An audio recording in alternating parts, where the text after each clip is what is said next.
নমস্কার, বৈঠকি এডুকেশনাল ইনস্টিটিউটের পক্ষ থেকে আপনাদের সকলকে জানাই অনেক অনেক স্বাগত। দীর্ঘ প্রতীক্ষার অবসান ঘটিয়ে অবশেষে হতে চলেছে Jharkhand TET examination. Jharkhand TET examination দীর্ঘ প্রতীক্ষার পর আবার হতে চলেছে। ভ্যাকেন্সি প্রায় 40,000। এই অ্যামাউন্টটা, এই সংখ্যাটা নিঃসন্দেহে বাংলায় বসবাসকারী শিক্ষকতার চাকরি প্রার্থীদের কাছে একটা বিরাট অঙ্কের সংখ্যা। বিগত কয়েক বছরের হতাশা, অভিযোগ এবং বিষাদ কাটিয়ে অবশেষে প্রকাশিত হলো ঝাড়খণ্ড টেটের নোটিফিকেশন, যার ভ্যাকেন্সি প্রায় 40,000। আসুন দেখে নেওয়া যাক বৈঠকি এডুকেশনাল ইনস্টিটিউটের পক্ষ থেকে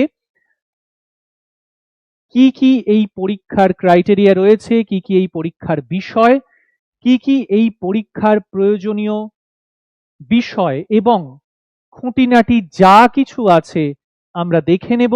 আর তারই সঙ্গে দেখে নেব এই পরীক্ষার সিলেবাস। আশা করছি আমাদের প্রত্যেকেরই প্রায় জানা, এই সিলেবাসের সঙ্গে কিন্তু আপার প্রাইমারি টেট এবং ওয়েস্ট বেঙ্গল টেটের সিলেবাসের বেশ কিছু মিল আছে।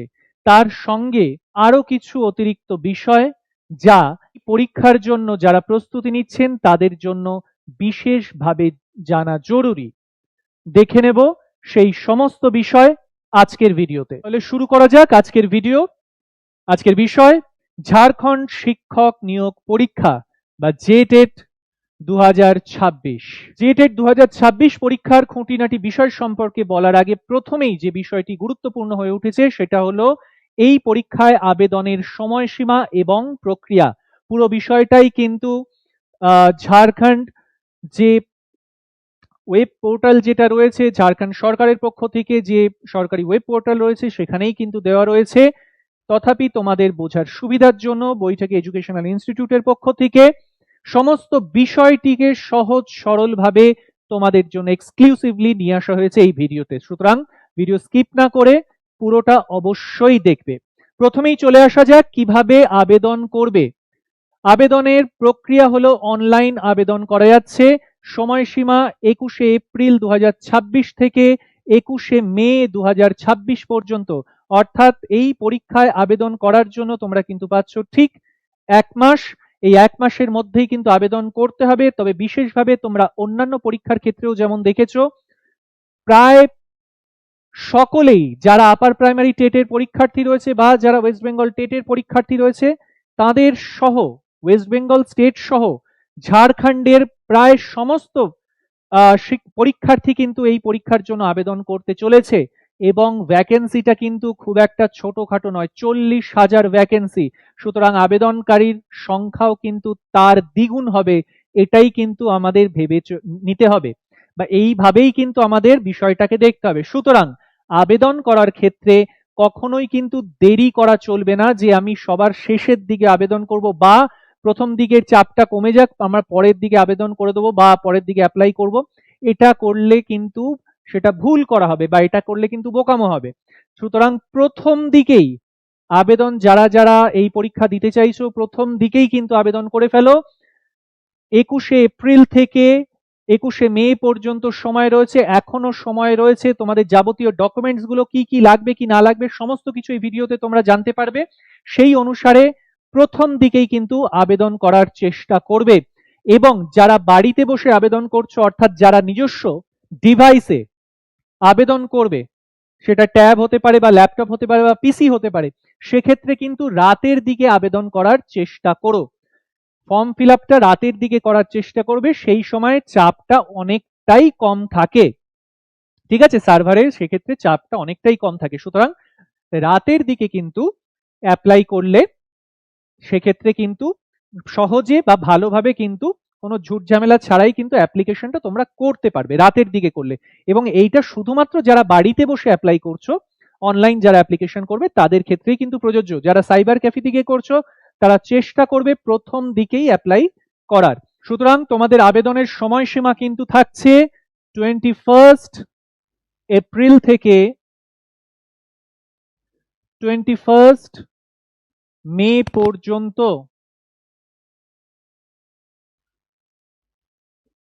আমি বলবো যে প্রথম দিকেই যারা সাইবার ক্যাফেতে যারা আবেদন করবে, সাইবার ক্যাফে থেকে যারা আবেদন করছো, তারা কিন্তু একেবারে প্রথম দিকে আবেদন করার চেষ্টা করবে। একদম প্রথম দিকেই তারা ফর্ম ফিল আপের চেষ্টা করবে। আর যারা বাড়ি বসে ফর্ম ফিল আপ করছো নিজেদের কম্পিউটারে বা পিসিতে বা ল্যাপটপে বা ট্যাবের মাধ্যমে, তারা কিন্তু চেষ্টা করো রাতের দিকে ফর্ম ফিল আপ করা। তাহলে সার্ভারের যে চাপটা থাকে দিনের বেলায়, যে চাপটা পড়ে দিনের বেলায় সার্ভারের যে ট্রাফিকিংটা হয়, সেটা রাত্রিবেলা হওয়ার সম্ভাবনা অনেকটাই কম থাকে। ফলে তোমরা সহজে ফর্ম ফিল আপ করতে পারবে। নেক্সট, অফিসিয়াল ওয়েবসাইটের ঠিকানা তোমরা দেখে নাও। বিস্তারিত তথ্য এবং সিলেবাসের জন্য অফিসিয়াল ওয়েবসাইটে তোমরা যেতে পারো, সেখানেও তোমরা পেয়ে যাবে। ওয়েবসাইটটা, অফিসিয়াল ওয়েবসাইটের ঠিকানা হলো www.jac.jharkhand.gov.in। এখানে গিয়ে এক্সাম ফর্ম পোর্টালে চলে যাবে। এক্সাম ফর্ম পোর্টালে থেকে তোমরা সরাসরি অনলাইন আবেদন করার প্রক্রিয়াটি দেখতে পাবে, বা এক্সাম ফর্ম পোর্টাল থেকেই কিন্তু সরাসরি তোমরা আবেদন করতে পারবে, অনলাইন আবেদন করতে পারবে। নেক্সট, পুরনো আবেদনকারী যারা, এই বিষয়ে বিভিন্ন প্রশ্ন একাধিকবার এসেছে আমাদের কাছে বা একাধিক জায়গা থেকে আসছে যে স্যার আমরা যখন 2024-এর নোটিফিকেশন অনুযায়ী যখন আমরা আবেদন করেছিলাম আমরা কি করব। সেক্ষেত্রে পরিষ্কারভাবে বলা রয়েছে যারা বিজ্ঞপ্তি নম্বর 30/2024-এর অধীনে আবেদন করেছিলে তাদেরও কিন্তু আবার নতুন করে আবেদন করতে হবে। তবে তাদের জন্য কোনো অতিরিক্ত ফিজ লাগবে না। শুধুমাত্র সাবজেক্ট চেঞ্জের ক্ষেত্রে তারা এডিট করবে, নিজেদের পুরনো ফর্মটাকেই তারা এডিট করে দেবে। তাদের ক্ষেত্রে নতুন করে কোনো ফিজ লাগছে না। এটা শুধুমাত্র যারা পুরনো আবেদনকারী, এইটা কিন্তু শুধুমাত্র তাদের ক্ষেত্রেই প্রযোজ্য, কোনো ধরনের ফিজ লাগছে না। অর্থাৎ আবার তাদের আর ফিজ জমা দিতে হবে না। আবেদনের সময়সীমা এবং প্রক্রিয়া, এর পরেই যে বিষয়টি গুরুত্বপূর্ণ সেটি হলো আবেদনের যোগ্যতা। এই পরীক্ষা দেওয়ার জন্য পরীক্ষার্থী হিসেবে কারা কারা যোগ্য, তাদের সামগ্রিক যোগ্যতার কি ভিত্তি বা তাদের সামগ্রিক যোগ্যতাটা কি হবে সেটাও কিন্তু পরিষ্কারভাবে নোটিশে বলে দেওয়া হয়েছে, অফিসিয়াল নোটিশে বলে দেওয়া হয়েছে। প্রার্থীকে অবশ্যই ভারতের নাগরিক হতে হবে। দ্বিতীয় শর্ত হলো যে পরীক্ষা দিতে যাবে বা যে পরীক্ষার্থী, তার বিরুদ্ধে কোনো ধরনের কোনো আদালত সংক্রান্ত মামলা যেন না থাকে, এই বিষয়েও কিন্তু লক্ষ্য রাখার জন্য বলা হচ্ছে পরীক্ষার নোটিফিকেশনে। নেক্সট, শিক্ষাগত যোগ্যতা, প্রাথমিক অর্থাৎ ক্লাস 1 থেকে 5 এবং উচ্চ প্রাথমিক অর্থাৎ ক্লাস 6 to 8 এই স্তরের জন্য সরকার নির্ধারিত শিক্ষাগত ও প্রশিক্ষণমূলক যেমন বিএড বা ডিএলএড যোগ্যতা থাকা আবশ্যিক। অর্থাৎ এই ধরনের যোগ্যতা অবশ্যই থাকতে হবে। নেক্সট, সংরক্ষিত বিভাগ যারা রয়েছে, যারা জাতিগতভাবে বিশেষ সংরক্ষণ পাচ্ছেন, অর্থাৎ এসসি, এসটি, ওবিসি এবং পিএইচ, তার সঙ্গে রয়েছে পিভিজিটি, পরীক্ষার্থীদের ক্ষেত্রে নির্ধারিত নম্বরে 5% ছাড় দেওয়া হবে। 5% ছাড় দেওয়া হবে। ঠিক আছে, এই শর্তগুলো মেনেই কিন্তু যারা যারা আবেদন করতে চলেছ বা যারা আবেদন করতে চলেছেন প্রত্যেকেই কিন্তু এই শর্তগুলো মেনেই আবেদন করতে হবে। প্রত্যেকের ক্ষেত্রেই কিন্তু শর্তগুলো প্রযোজ্য। এবার আসা যাক বয়স সীমা। ওই যে 5% এর কথা বলা হয়েছে সংরক্ষণের দিক থেকে, সেই সংরক্ষণটা কিন্তু বয়সের ক্ষেত্রেও থাকবে। তবে সার্বিকভাবে এই পরীক্ষার জন্য বয়সের সর্বোচ্চ সীমা যেটা রাখা হয়েছে 1 আগস্ট 2026 অনুযায়ী প্রার্থীর সর্বনিম্ন বয়স হবে 21 বছর। সর্বোচ্চ বয়স সীমা ঝাড়খণ্ড সরকারের নিয়ম অনুযায়ী কার্যকর হবে। এক্ষেত্রে আমরা ধরে নিতে পারি সর্বোচ্চ বয়স সীমা যেহেতু বলা হয়নি, সুতরাং বয়সের ঊর্ধ্ব সীমা কোনোটাই আপাতত বলা হচ্ছে না। অর্থাৎ ঊর্ধ্ব সীমা বয়সের কি হবে সেই বিষয়ে কোনো কথাই আপাতত বলা হয়নি। মিনিমাম বা সর্বনিম্ন বয়স কমপক্ষে 21 বছর হতেই হবে। অর্থাৎ যিনি পরীক্ষা দিচ্ছেন বা যে পরীক্ষা দেবে তার বয়স কমপক্ষে হতে হবে 21 বছর। পার্শ্ব শিক্ষক বা প্যারা টিচার্সদের ক্ষেত্রে যে বিশেষ নিয়মটি ফলো করা হয়েছে সেটা হলো ঝাড়খণ্ড শিক্ষা প্রকল্পের অধীনে কর্মরত পার্শ্ব শিক্ষকরা যারা অন্তত 2 বছর টানা কাজ করেছেন বা শিক্ষকতা করেছেন বিভিন্ন স্কুলে, তারা তাদের কাজের মেয়াদের সমতুল্য বয়সের ছাড় পাবেন। অর্থাৎ সর্বোচ্চ 58 বছর বয়স পর্যন্ত পার্শ্ব শিক্ষকদের বয়সের ছাড় দেওয়া হচ্ছে। যাদের বয়স 58 বছর, এমন বয়সী যে সমস্ত পার্শ্ব শিক্ষকরা রয়েছেন তাদের ক্ষেত্রেও কিন্তু বয়সের ঊর্ধ্বসীমার ছাড় দেওয়া হচ্ছে। এবার চলে আসবো বিশেষ কিছু নিয়মাবলী নিয়ে। বিশেষ কিছু নিয়মাবলী যার মধ্যে থাকছে প্রশিক্ষণরত প্রার্থীদের কথা, যারা বর্তমানে ফাইনাল ইয়ারে প্রশিক্ষণ নিচ্ছেন বিএড বা ডিএলএড এর ক্ষেত্রে, বা যারা অ্যাপিয়ারিং তারাও আবেদন করতে পারবেন। তবে ফলাফল প্রকাশের নির্দিষ্ট সময়ের মধ্যে তাদের পাশের প্রমাণপত্র জমা দিতে হবে। অর্থাৎ কোর্স কমপ্লিট হয়ে গেছে এবং পাশ করেছেন তিনি, তার প্রমাণপত্র জমা দিতে হবে।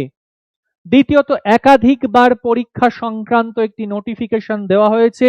কোনো প্রার্থী চাইলে তার প্রাপ্ত নম্বর বা স্কোর উন্নত করার জন্য বা বাড়িয়ে নেওয়ার জন্য একাধিকবার এই পরীক্ষায় বসতে পারবেন। ভাষা নির্বাচনের ক্ষেত্রে প্রার্থীদের নতুন নিয়মাবলী অনুযায়ী ফার্স্ট ল্যাঙ্গুয়েজ এবং সেকেন্ড ল্যাঙ্গুয়েজ নির্বাচন করতে হবে। নতুন নিয়ম অনুযায়ী কিন্তু ফার্স্ট ল্যাঙ্গুয়েজ এবং সেকেন্ড ল্যাঙ্গুয়েজ নির্বাচন করতে হবে। এছাড়া সতর্ক বার্তা হিসেবে বলা হচ্ছে, শুধুমাত্র পরীক্ষায় বসার অনুমতি পাওয়া মানেই চাকরিতে নিয়োগের নিশ্চয়তা নয়। নিয়োগের সময় জেলা শিক্ষা অফিসার দ্বারা সমস্ত নথিপত্র যাচাই করতে হবে। এই বিষয়টি জানি যে এটা নতুন করে বলবার কিছু নয়, কিন্তু যাদের কাগজপত্রের ক্ষেত্রে বয়সের সময়সীমা, কাস্ট সার্টিফিকেট ইত্যাদি নাগরিকত্বের প্রমাণ সহ বিভিন্ন বিষয় সংক্রান্ত কাগজপত্র কিন্তু ভালোভাবে তৈরি রাখতেই হবে।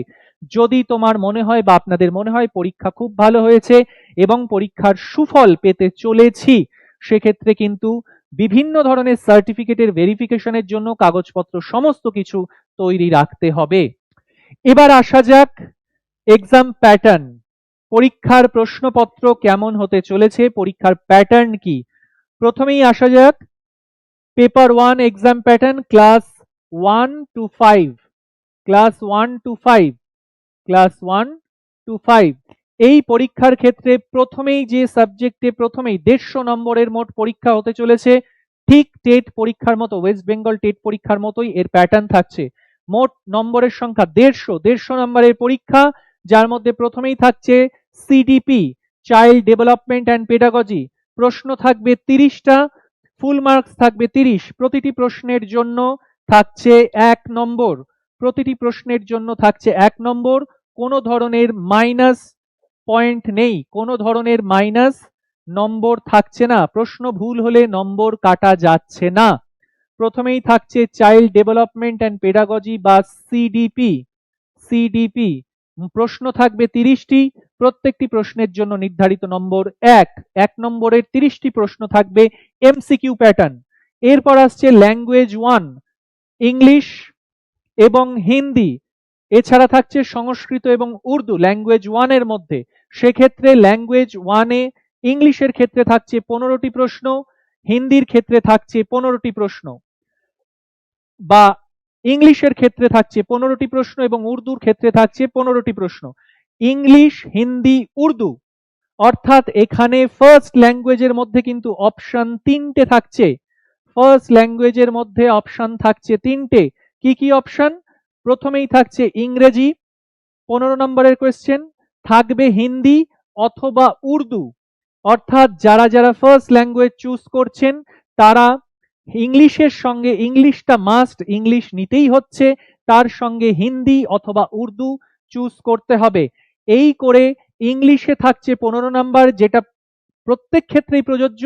তার সঙ্গে যদি হিন্দি নেওয়া হয়, হিন্দির 15 নাম্বার মিলে হচ্ছে 30 নম্বরের 30টা কোয়েশ্চেন, অথবা যদি উর্দু নেওয়া হয় তাহলে উর্দুর 15টা কোয়েশ্চেন মিলে থাকছে 30 নম্বরের 30টা কোয়েশ্চেন। তাহলে ফার্স্ট পেপারে অপশন ইংরেজি সহ আরো দুটো ভাষার থাকছে, হয় হিন্দি অথবা উর্দু। ইংলিশ প্লাস হিন্দি অথবা উর্দু মিলে মোট 30 নম্বরের 30টি প্রশ্ন থাকবে এমসিকিউ টাইপ। ল্যাঙ্গুয়েজ টু অনুসারে থাকছে যে সমস্ত আঞ্চলিক ভাষা যা কিছু রয়েছে, রিজিওনাল ল্যাঙ্গুয়েজ যা কিছু রয়েছে, পশ্চিমবঙ্গের ক্ষেত্রে বাংলা ভাষা ল্যাঙ্গুয়েজ 2 থাকছে। এর মধ্যে 30 নম্বরের 30টি প্রশ্ন থাকবে। 30টি প্রশ্ন কিভাবে থাকছে সেটা আমরা খুব ভালোভাবে জানি। 15 নম্বর থাকবে পেডাগজি অফ বেঙ্গলি ল্যাঙ্গুয়েজ বা পেডাগজি অফ বেঙ্গলি ল্যাঙ্গুয়েজ, অর্থাৎ বাংলা ভাষা শিক্ষণ পদ্ধতির উপর থাকছে 15 নম্বর। আর 15 নম্বর কিসের উপর থাকছে? বোধ পরীক্ষণের উপর, কম্প্রিহেন্সিভের উপর থাকছে, কম্প্রিহেনশনের উপর 15 নম্বর থাকছে। এই করে 30 নম্বরের 30টি প্রশ্ন থাকছে। ম্যাথমেটিক্স 30 নম্বরের 30টি প্রশ্ন থাকছে। এছাড়া থাকবে জেনারেল নলেজ বা জিকে থেকে 30 নম্বরের 30টি এমসিকিউ। এই সবটা মিলেই থাকছে 150 নম্বরের ফার্স্ট পেপার, অর্থাৎ ক্লাস 1 থেকে 5 পর্যন্ত 150 নম্বরের পরীক্ষা থাকছে ফার্স্ট পেপারের জন্য। চলে আসবো সেকেন্ড পেপার 2, যেটা থাকছে ক্লাস 6 থেকে 8 পর্যন্ত। এর জন্য কি থাকছে? সিডিপি একই রকম থাকছে, child development and pedagogy CDP একই রকম থাকছে। 30 নম্বরের 30টি প্রশ্ন থাকছে। ফার্স্ট ল্যাঙ্গুয়েজে দেখো একই রকম থাকছে, ইংরেজির 15 নম্বর সহ হয় হিন্দি অথবা উর্দু যে কোনো একটি নিতে হবে। যদি ইংরেজির সঙ্গে হিন্দি নিই তাহলে 15 15 30 করে 30 নম্বরের প্রশ্ন, যদি ইংরেজির সঙ্গে উর্দু নিই তাহলেও 15 15 30 করে 30 নম্বরের প্রশ্ন। এরপর আসবে ল্যাঙ্গুয়েজ টুতে আমরা ওয়েস্ট বেঙ্গল থেকে আমরা বাংলা ভাষাকে চুজ করছি, বা এছাড়া সংবিধানের যে 22টি ভাষা দেওয়া হয়েছে বা অন্যান্য যে সমস্ত ভাষাগুলিকে এই ভাষার অন্তর্গত করা হয়েছে বাংলা ছাড়া, সেই সমস্ত ভাষাতেই পরীক্ষা দেওয়া যাবে ল্যাঙ্গুয়েজ 2 হিসাবে। ল্যাঙ্গুয়েজ 2 রিজিওনাল ল্যাঙ্গুয়েজ হিসাবে যাচ্ছে। 30 নম্বরের 30টি প্রশ্ন, 15 নম্বর থাকছে ভাষা শিক্ষণ পদ্ধতি বা পেডাগজি অফ ল্যাঙ্গুয়েজ, আর 30 নম্বর থাকছে বোধ পরীক্ষণ থেকে। এরপরে থাকছে ম্যাথমেটিক্স, 30 নম্বরের 30টি প্রশ্ন থাকছে। জেনারেল নলেজের 30 নম্বরের 30টি প্রশ্ন।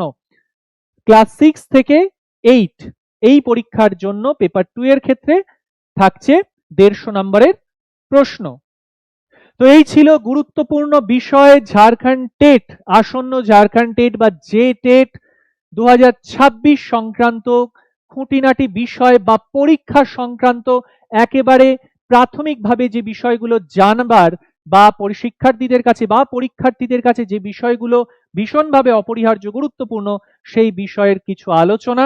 ঝাড়খণ্ড টেট সম্পর্কে যাবতীয় নতুন কোনো আপডেট থাকলে অবশ্যই আমরা নতুন ভিডিও নিয়ে আসব। শুধুমাত্র বৈঠকি এডুকেশনাল ইনস্টিটিউটের পক্ষ থেকে থাকছে ঝাড়খণ্ড টেট সংক্রান্ত যাবতীয় আপডেটস এর ভিডিও। সঙ্গে থাকুন, দেখা হচ্ছে পরবর্তী ভিডিওতে।